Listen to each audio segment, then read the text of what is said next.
అందరికీ రాకిట్ల పుణ్యం శుభాకాంక్షలు. ఏడేడా ఎట్లెట్లా జరిగిందో చెప్పుకుందాం గాని హెడ్లైన్స్ చూషేర్రి.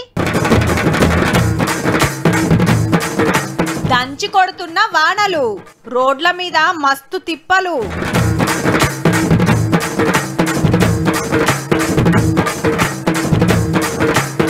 ఇదేనట రుణమాఫీ లెక్క, కానోళ్లకు వేస్తారట పక్క.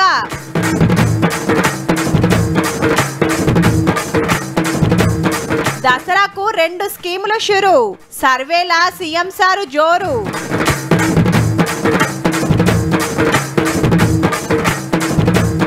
ఈడ పెట్టొద్దంట రాజీ విగ్రహం, సర్కార్ మీద రామన్న ఆగ్రహం.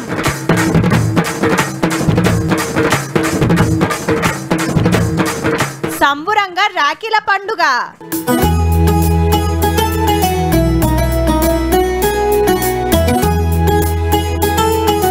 ఒక్కొక్కసారి పొద్దుగాలనే అందుకుంటది, ఇంకోసారి మాపటిలు అందరి ఇంట్లోకి పోయే టైంలో అరుచుకుంటది. అప్పుడప్పుడు మర్చిపోయిన ముచ్చట యాదికొచ్చినట్టు అద్దం రాత్రి అందుకొని దంచుతుంటది. ఆన జిల్లాలలో అంతే, పట్నంలో అంతే. మరి అలా ఏడేడా ఎట్లెట్లా అరుచుకున్నదో చూడాలి కదా. మొదలు పట్నంకి వెళ్ళి చాలు చేద్దాం. అగో బండే కొట్టుకపోతుందంటే ఆన ఏ లెవెల్లో కొట్టిందో చూడురిగా. ఆయనతో మాది నూకపోగల అని ఇల్లు గట్టిగా పట్టుకుండ్రు. ఇళ్ళ సుత గదే తిప్పల.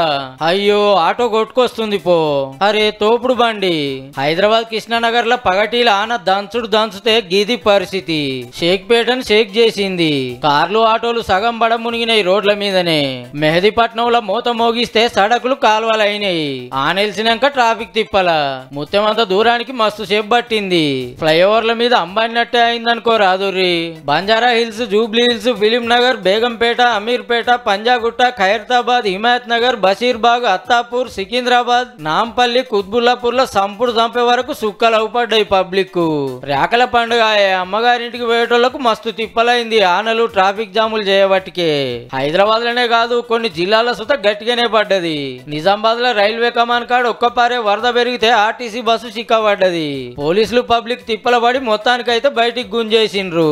ఆదిలాబాద్ జిల్లాల చిద్దారి, ఖానాపూర్ వాగు బొంగి రాకపోకలు బంద్ అయినాయి. జగిత్యాల జిల్లాలో చూడు ఎట్లా నూక్కొస్తుందో. ఇక కోరుట్లలో చిన్నవానకే ఎక్కడి నీళ్ళు అక్కడనే ఆగినాయి. నీళ్ళు పోతలేవు, మొత్తం జమ చేస్తున్నాయి. చిన్న వర్షాలు కూడా, పెద్ద వర్షాలు అంటే ఇంకా గంట 2 గంట ఇక్కడనే ఉంటాయి జమ. కరీంనగర్ లో అయితే ప్రాజెక్టు గేట్లు ఎత్తినట్టే నూక్కొస్తుంది వరద. వరంగల్, జనగాం, ఆసిఫాబాద్, మంచిర్యాల, జగిత్యాల, సిరిసిల్ల, పెద్దపల్లి, భూపాలపల్లి, ములుగు, కొత్తగూడెం, మహబూబాద్, సంగారెడ్డిలో మంచిగానే పడ్డది. ఇంకో 2-3 రోజులు కూడా ఇట్లనే ఉంటాయట.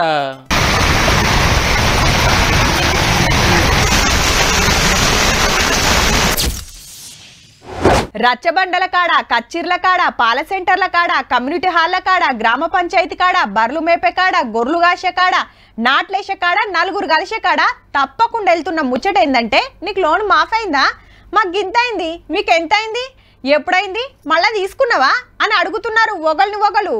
2 లక్షల రుణమాఫీ అంటే మామూలు ముచ్చట్నా మరి. అయితే ఇంకో దిక్కేమో గిట్లా. ఏ రుణమాఫీ కావాల్సిన వాళ్ళు 40 లక్షల మంది ఉంటే 22 లక్షల మంది లోన్లు కట్టేసిరని లొల్లెవుడే కాదు, దమ్ముంటే చర్చకు రా, రాజీనామాకు సై అని సవాళ్ళు ఇసురుకోవట్టిరే. కేబినెట్ లో 30,000 కోట్లంటివి, చేసిందేమో 17,000 కోట్లు. ఇది పచ్చి మోసం, పచ్చిదగా. ముఖ్యమంత్రి మీద చీటింగ్ కేసు పెట్టాలి నిజాన్ని. ఆడాడ రైతులు కూడా బ్యాంకుల ముంగట రోడ్ల మీద ధర్నాలు చేస్తున్నారు. అగో గందుకే మంత్రులు ఇవాళ క్లియర్ గా చెప్పిండ్రు లెక్కలు. 161,000 కేసుల్లో ఆధార్ కార్డులో లోన్ అకౌంట్ లో పేరు వేరువేరుగా ఉన్నాయి. 1,50,000 అకౌంట్లలో బ్యాంకు ఇచ్చిన వివరాల్లో కొన్ని ఎర్రర్స్ ఉన్నాయి. 1,20,000 అకౌంట్లకి ఆధార్ నెంబర్లు గదన్నట్టు ఆధార్ కార్డులు, ఇంటి పేర్లు, బ్యాంక్ అకౌంట్ల తప్పు వాడోళ్ళకి పైసలు వాడాలి. అట్లనే రేషన్ కార్డులు లేని వాళ్ళకి కూడా 4,83,000 మందికి రేషన్ కార్డ్ లేని వాళ్ళకి మండల అగ్రికల్చర్ ఆఫీసర్ వాళ్ళ ఇండ్లకు విజిట్ చేసి వాళ్ళకు కూడా వెంటనే రైతు రుణమాఫీ చేయబోతున్నాము. ఈ అన్నిటికంటే పెద్ద లెక్క ఏందంటే 8 లక్షల అకౌంట్లకి 2 లక్షల కంటే ఎక్కువ రుణం తీసుకున్న వాళ్ళకి ఒకరు 2,20,000 బాకున్నారనుకో, రైతు 20,000 కట్టంగానే గవర్నమెంట్ 2 లక్షల అకౌంట్లో వేస్తుందట. మొత్తంగా చూస్తే 15 లక్షల మందికి ఏదో కిరికిరి ఉన్నట్టు. ఆల్రెడీ 22 లక్షల మందికి అయినాయి కాబట్టి మొత్తం కూడితే 39 లక్షల మంది. లెక్క బరాబర్ ఉన్నట్టే. వీళ్ళ కోసం 5,000 కోట్లు తీసి పక్కకు పెట్టిరట. మీరు వివరాలు తీసుకొని సవరణ చేసి పోర్టల్లో అప్లోడ్ చేస్తే వెంటనే ఆ రైతుకి రుణమాఫీ చేస్తామని చెప్పి కూడా ఆదేశాలు ఇవ్వడం జరిగింది. సర్కార్ ఇంత ఖచ్చితంగా చెప్తున్నది కాబట్టి ఏ తక్లీఫ్ ఉన్నా వ్యవసాయ ఆఫీసర్లను కలువుర్రి, మీ లోన్ మాఫ్ అయ్యే తవ్వ చూసుకోండి.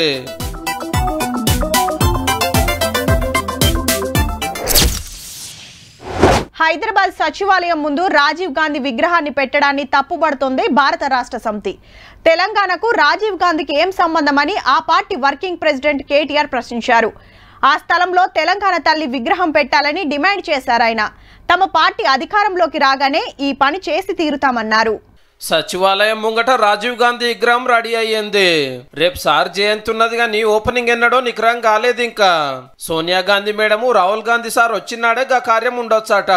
పాత ప్రధానమంత్రి విగ్రహం పెడుతుంటే చెల్ గీడేందుకు ఇంకేడ జాగా దొరకలేదని గుస్సా అవుతుంది గులాబీ పార్టీ. మీ గాంధీ భవన్ లో పెట్టుకో, లేదా జూబ్లీహిల్స్ లో నీ ఇంట్లో పెట్టుకో, ఎవరు వద్దంటలేదు.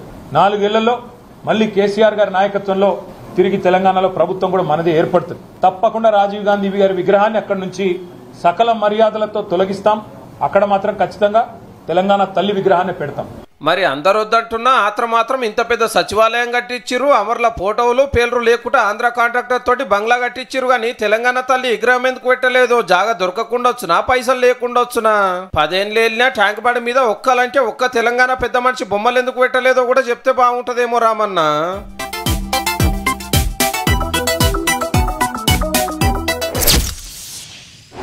అన్న చెల్లెళ్ళు అక్క తమ్ములంతా ఫుల్ ఖుషీలుండొచ్చురు. ఆడిబిడ్డ ఇంటికొచ్చి రాఖీ కట్టినందుకు అన్నదమ్ములు, ఉన్నంతల కట్నాలు పెట్టినందుకు అక్క చెల్లెళ్ళు మా సంబరంగా చేసుకున్నారు పండుగ. ఇక ఆడాడ అక్కల అలుగుడు సుత నడిచిందనుకోర్రి, అది ఏరే ముచ్చట. మన ఇండ్లల్లా రాఖీ పండుగ జోరుగా చేసుకున్నాం. మరి రాష్ట్రంలా దేశంలా ఎట్లెట్లా నడిచిందో సుత అరుసుకోవాలి కదా. మంత్రి మేడాలు, ఎమ్మెల్యేలు, లీడర్లు, కార్యకర్తలంతా మురుంబెట్టి రాకెట్లు కట్టిండ్రు సీఎం రేవంత్ రెడ్డి సార్కు. అట్లనే మంత్రులకు కూడా మస్తు మంది కట్టి నోరు తీపియేసిండ్రు. ఇగిటి చూడుర్రి, కేటీఆర్ సార్కు, హరీష్ రావు సార్కు రాకెట్లు కట్టడానికి ఎంత మంది వచ్చిండ్రో. పండుగ నాడు నా షెల్లే నాకు రాఖీ కట్టకపాయే, అయినా నేనెప్పుడు రక్షణ ఉంటాని ట్విట్టర్లో రాసిండు రామన్న. మందుదంద కేసులా కవితక్క జైలుండే వరకు నిండుదనం అనిపించలేదట పండుగ. సెంటర్ మంత్రి బండి సంజయ్ సార్ కూడా మస్తు మంది రాకెట్లు కట్టి దీవెనార్తి తీసుకున్నారు. అన్ని పార్టీల లీడర్లు, యాక్టర్లు, సెలబ్రిటీల చేతులు రాకెట్లతో నిండినాయి. గవర్నర్ సార్ కాడికి సుత చాలా మంది వచ్చిండ్రు. పల్లె నుంచి పట్నం దాకా, అమీర్ల నుంచి గరీబుల దాకా, చిన్నలకెళ్లి పెద్దల దాకా అందరిండ్ల పండుగ జరిగింది. ఆర్టీసీ బస్సుల ఆడోళ్లకు ఫ్రీ కాబట్టి శీతం తిరిగిండ్రు. మార్కెట్ల తీర్ రేకలొచ్చినాయి. మిఠాయి షాపులకు ఫుల్ గిరాకీ. ఇటు చూడుర్రి, సిద్దిపేట జిల్లాల ఓ గురుకులంలకు ఓనియకుంటే నాయన భుజాల మీదికి తమ్ముడెక్తే కిటికీలకెళ్లి రేకగట్టింది అక్క.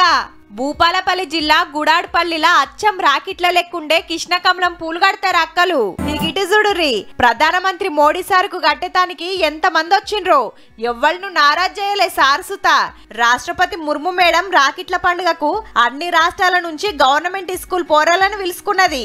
అటు జమ్మూ కాశ్మీర్ లా లోకల్ అక్కలు జవాన్లకు రాకెట్లు కట్టిండ్రు. ఆడీడానేం లేదు, దేశమంతా సంబరంగా జరిగింది రాఖీల పండుగ.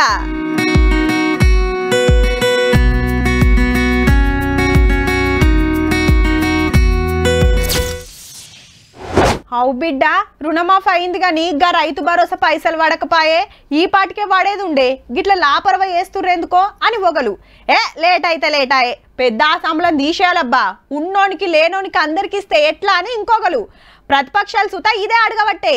ఈ వార్త చూస్తే మీకు కూడా క్లారిటీ వస్తుండొచ్చు. ఈ తాపకు దసరా ధూమ్ధామ్ ఉంటది. పోన్రి 2 స్కీములు చాలా అవుతున్నాయి. మళ్ళా ఒకటి రైతు భరోసా, రెండోది ఇందిరమ్మ ఇండ్లు. రాళ్ళు, రప్పలు, గుట్టలు, పుట్టలు, ఇటుక బట్టీలు, పడవ భూములు, వెంచలరు ప్లాట్లకు పెట్టుబడి సాయం కట్ అయినట్టే. వరో, పత్తో, మిర్చో, మక్కలో, కందులో, కాయగూరలో ఏదో ఒకటి పంట వండే భూములకే పైకము. అట్లా నీ 30-40 ఎకరాలు ఉన్న వాళ్ళు మొత్తం పండిస్తే అంతకేం ఇయ్యరట. 10 ఎకరాలకే రైతు భరోసా ఫైనల్ అనే ప్రచారం నడుస్తుంది. ఎమ్మెల్యేలు, ఎంపీలు, ఐఏఎస్ ఆఫీసర్లు, సెంట్రల్ గవర్నమెంట్ గవర్నమెంట్ జాబులకు ఇయ్యరాట.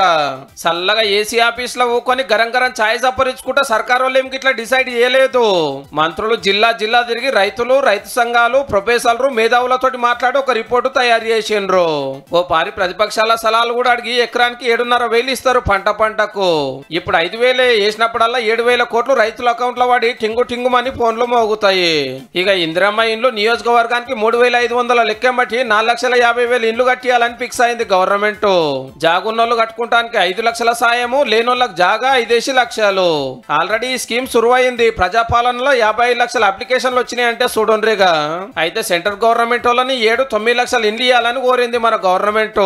వాళ్ళు ఎన్నిటికి ఓకే అంటారో చూసినాక మనోళ్ళు పైకం సుధరాయించుకుంటారట. హేటీకెళ్ళి దసరా నాడు ఈ 2 పథకాలు సురువు చేసుడు పక్కా అని అంటున్నారు. అంటే 2 నెలలు కూడా లేదు.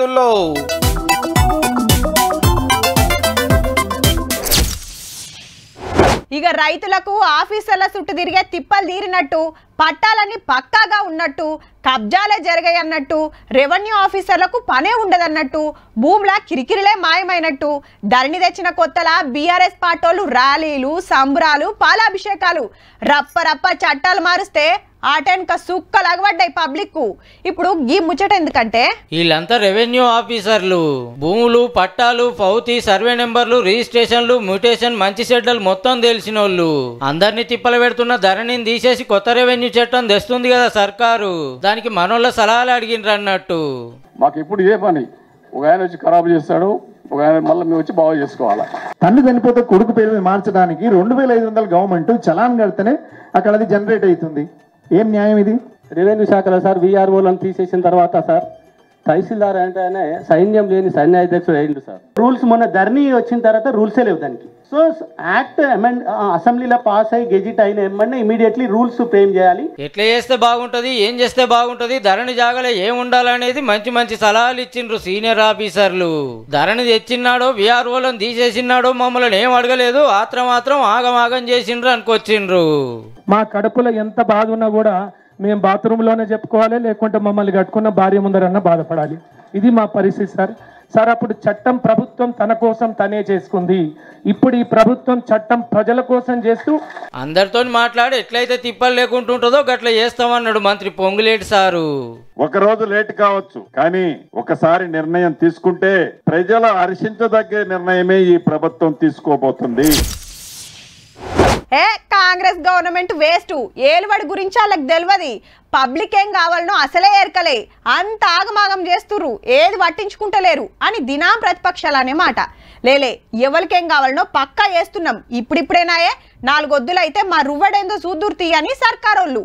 వీళ్ళకేంది ఎన్నైనా మాట్లాడతారు, అసలు పబ్లిక్ ఏమనుకుంటురు అనేదే ముఖ్యం కదా. ఏ రాజకీయ అనుభవం పెద్దగా లేదు, మంత్రి పదవి కూడా చేయలేదు. గీనేం సీఎం అన్నోళ్ళు అబ్బరే కొండ అన్నాడు పక్కా గీ ముచ్చట తెలిస్తే. సీఎం రేవంత్ రెడ్డి సారు 8 నెలల ఏలువాడు ఎట్లున్నదని పబ్లిక్ అడిగితే 172 మంది బాగున్నదంటే 55 మంది అయితే సూపర్ అంటున్నారు. 20 మందికి అయితే అస్సలు నచ్చలేదట. తమిళనాడులో ఉన్న అగ్ని న్యూస్ సర్వీస్ సంగపోళ్ళు మన తెలంగాణకు వచ్చి 10 రోజులు సర్వే చేసి 10,000 మందిని అడిగితే రేవంత్ రెడ్డి సార్కు 172 మార్కులు వేసిండ్రట. రైతులకు 2 లక్షల రుణమాఫీ, ఆడోళ్ళకు ఫ్రీ ఆర్టీసీ బస్సు, 500కే గ్యాస్ సిలిండరు, 200 యూనిట్ల దాకా పుకర్ల కరెంట్ పథకాలకు పబ్లిక్ ఫిదా అయ్యిరట. అట్లనే ప్రగతి భవన్ ముంగట ముళ్ళ కంచెలు వీకేసుడు, అందులో ప్రజావాణి పెట్టుడు, ప్రతిపక్షం సలహాలు అడుగుడు కూడా నచ్చిందట మనోళ్లకు. ఇవి సరే గాని కడమ గ్యారెంటీల సంగతి ఏంది, అమలు చేస్తారనే నమ్మిక ఉందా అని అడిగితే 176 మంది పక్కా అయితే అంటే 21 మందికి నమ్మిక అనిపిస్తలేదట. ఈ సర్వే లెక్కన కాంగ్రెస్ ఏలువాడికి 172 మార్కులు వేసినట్టే తెలంగాణలో. ఇక రేపు రైతు భరోసా 7,500 వేసి ఇందిరమ్మ ఇండ్లు కట్టించి తాత వాళ్ళకి పింఛన్లు పెంచి రప్ప జాబ్ల నోటిఫికేషన్ లేచిరంటే ఇంకిన్ని మార్కులు వచ్చుడు గ్యారంటీ పో.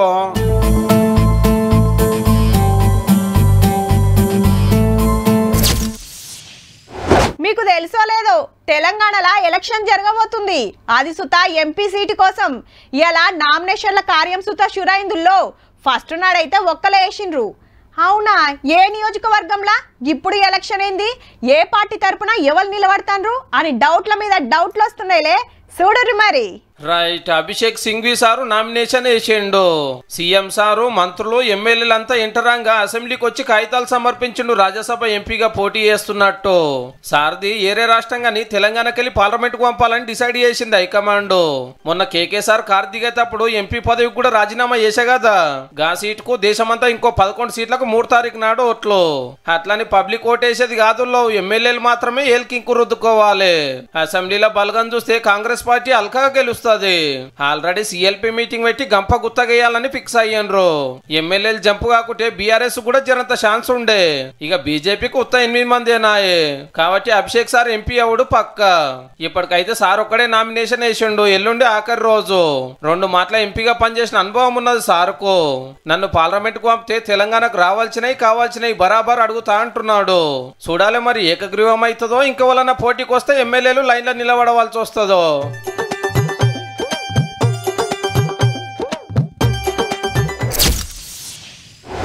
ఏం కూర వండినావు మమ్మీ?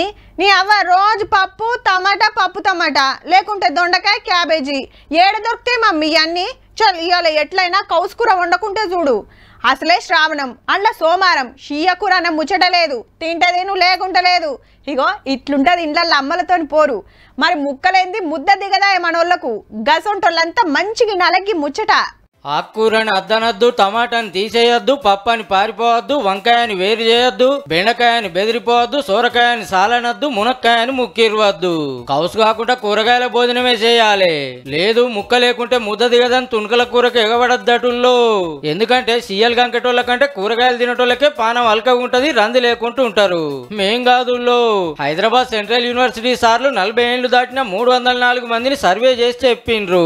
దినం ఏం తింటున్నారు, పానం ఎట్లుంటుంది, మెదడు ఎట్లా పనిచేస్తుంది, పెయిల ప్రోటీన్లు విటమిన్లు ఎట్లెట్లున్నాయని స్టడీ చేసిర్రు.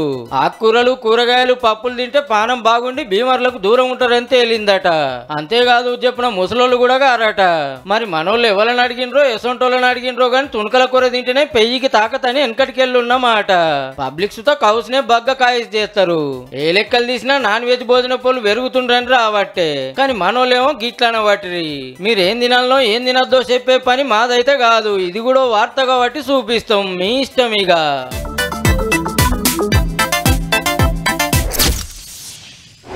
దొంగనలంటే ఏరే పని తెలియదు, ఏ పని శాత కాదు కాబట్టి ఇండ్లకు దుక్నాలకు బ్యాంకులకు సూటు పెడుతుంటారు. కానీ కొందరు అట్లా కాదు, తాగి తందనాలు ఆడటానికి పనితనం చూపిస్తుంటారు. పైసలు అయిపోగానే మళ్ళా అదే కథ. గంజాయి బ్యాచ్ సుత అంతే. అయితే ఓ గన్న సుత ఓ దొంగతనం చేసిండు. కాదు చేయాల్సి వచ్చింది. అయ్యో గంత తిప్పలేమొచ్చిందో అని ఆత్రంలో పాపం అనేరు. ముచ్చట తెలిస్తే 4 జో పిడిచి పెడతారు పక్క. అన్నం పెట్టినోనికి సున్నం పెడితే జైల్లో షిప్పకూడు తినే కాడికి వచ్చింది మనోని కథ. పట్నం బషీర్బాగ్ లో ఉండే గీ మోతవారి ఓ నగల దుకాణంలో 8 ఏళ్ల కంచెలు పనిచేస్తుండట. మనోడే కదా అని స్టాక్ వచ్చేది పోయేది అంతా చూసుకోమని ఒప్ప చెప్పిండ్రు ఓనర్లు. హీగేముంది, సందు దొరికినప్పుడల్లా తాపకింత 28 తులాల బంగారం, ఓ వజ్రాల నక్లెస్ కొట్టేసిండట. 2 ఏళ్ల కంచెలు నడిపిస్తుండట కథంతా. ఆపతొచ్చి పనితనం చూపెట్టిండేమో అనుకునేరు. మంచిగా గుళ్ళు గోపురాలు తిరిగిండట. అట్లాని ఇంటామెతోని కాదుల్లో, లవ్వర్ తోని. అన్నవరం తర్వాత సింహాచలం ఇట్లా టెంపుల్స్ తిరిగి అంత ఖర్చు పెట్టుకుంటారు. ఇంకా ఆల్రెడీ పెళ్లి అయింది, ఒక లవర్ ఉంది, తన శ్రీకాకుళం ఉంటుంది లవర్. అయితే ఓ 2 నెలల నుంచి షాప్ కు పోతలేడట. ఫోన్ చేస్తే స్విచ్ ఆఫ్. ఓనర్లకు డౌట్ వచ్చి నగలన్నీ ఉన్నాయా లేవా అని చెక్కింగ్ చేపిస్తే 28 తులాలు మాయమైనట్టు తేలింది. ఎమ్మటే పోలీసులకు కంప్లైంట్ ఇస్తే పట్టుకున్నారు. బంగారం కొంత అమ్మి ఇంకొంత కుదువ పెట్టిండట. 12 లక్షలకు మీదనే ఉంటది ఇల్వా. పెండ్లై 2 పిల్లలున్నా లవ్వర్ కోసం దొంగై జైలుకు అయినా అమర ప్రేమికుడు అయిదామనుకున్నాడో ఏమో పో.